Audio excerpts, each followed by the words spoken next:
अस्सलाम वालेकुम नाज़रीन, मैं हूं आसिम शेख। ये तो अब सब जानते हैं कि भिखारी जो होते हैं वो बाज़ औक़ात बहुत मेहनत करने वाले लोगों से भी काफी ज्यादा पैसे कमाते हैं। लेकिन मैं आज आपको दो ऐसे भिखारियों के बारे में बताता हूं जिनको नैब ने भी इन्वेस्टिगेट किया है। यानी इतना माल था उनके पास को नैब को भी छापा मारना पड़ा। सबसे पहले मैं आपको बताता हूँ, मुजफ्फर हुसैन जड़ावाला का भिखारी है। ये 3 करोड़ रुपए का मालिक है। ये पता कैसे चला लोगों को? ये 7 लाख रुपए लेकर जा रहा था तो पुलिस ने ना इसको कहीं इन्वेस्टिगेट किया तो हालत देखकर जब 7 लाख इसके पास से निकले ना, पुलिस ने धर लिया। उल्टा इसने पुलिस के अगेंस्ट दरखास्त दे दी कि पुलिस वालों ने मेरा 7 लाख रुपया रख लिया। पुलिस का मौकफ ये था, ये तो भिखारी है, इसके पास 7 लाख कहां से आया? उसका मौकफ ये था, मेरे पास 7 लाख नहीं 3 करोड़ रुपया है, मैं पिछले 25 साल से भीख मांग रहा हूं। और मैं आपको ये भी बता दूं कि ये जो 1-2 केसेस मैं आपको सुना रहा हूं ये इंतहाई छोटे केसेस हैं।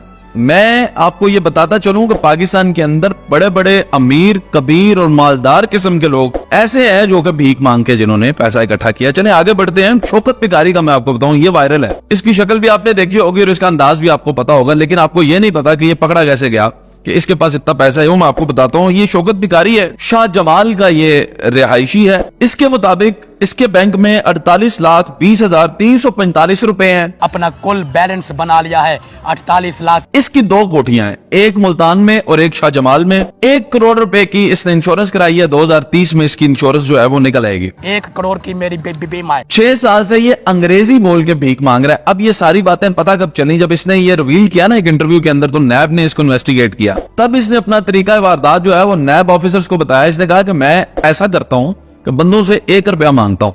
1 रुपया तो किसी की जेब में होता नहीं हो, मुझे 10-20 दे देते हैं। और तरीका वारदात इसका ये कि अंग्रेजी में ये भीख मांगता है।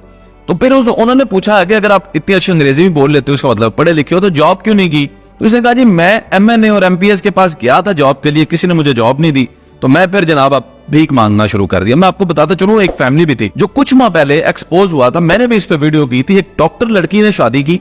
वो घर बड़ा शानो शौकत वाला था। वो घर में जब आई तो उसने देखा कि बड़ी शानो शौकत थी। लैंड क्रूजर और फॉर्च्यूनर गाड़ी भी वहां पे मौजूद थी। पूरी उनकी जो है वो सेटिंग थी वहां पे। होता क्या है कि शाम के वक्त ना वो पूरी फैमिली गायब हो जाती थी। ये जो डॉक्टर लड़की थी ना, इसको थोड़ा सा तजस्सुस हुआ कि शाम को चले किधर जाते हैं। एक दिन क्या किया उसने कि उसने ना इस फैमिली का पीछा करने की कोशिश की। जब शाम को उसने इसका पीछा करने की कोशिश की ना, तो इसको पता चला कि फैमिली पूरी की पूरी कपड़े तब्दील करके तो भीख मांगते हैं। ये इस हद तक ये जो कम्युनिटी है ये स्ट्रांग हो चुकी है भीख मांगने वालों की। लेकिन मैं आपको बताता चलूं कि ये जो कॉन्सेप्ट है भीख मांग के और पैसे कमा लेना, इसमें जाहिर है एक इज्जतदार आदमी जो होता है उसको तो शर्म आती, तो किसी के आगे हाथ नहीं फैला सकता। लेकिन जब इसको चस्का पड़ जाता है किसी को, और ये आसान इजी मनी इसको कहते हैं, क्योंकि एक मजदूर मेहनत मजदूरी करके 1200 रुपया लेता है और ये लोग एक दिन में 2-2, 3-3 हजार रुपए कमाते हैं। जैसे शौकत भिखारी ने कहा कि मैं 1000 रुपया डेली का कमाता हूँ, झूठ बोला उसने, उससे ज्यादा पैसे कमाते हैं।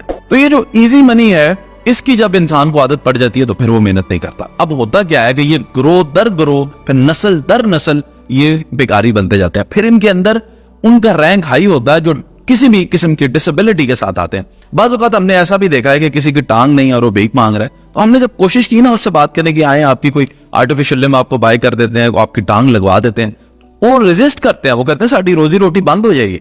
सो ये एक मसला है कि पाकिस्तान के लोगों को इस तरह भी एजुकेट करने की जरूरत है कि भीख मांगना अच्छी बात नहीं है।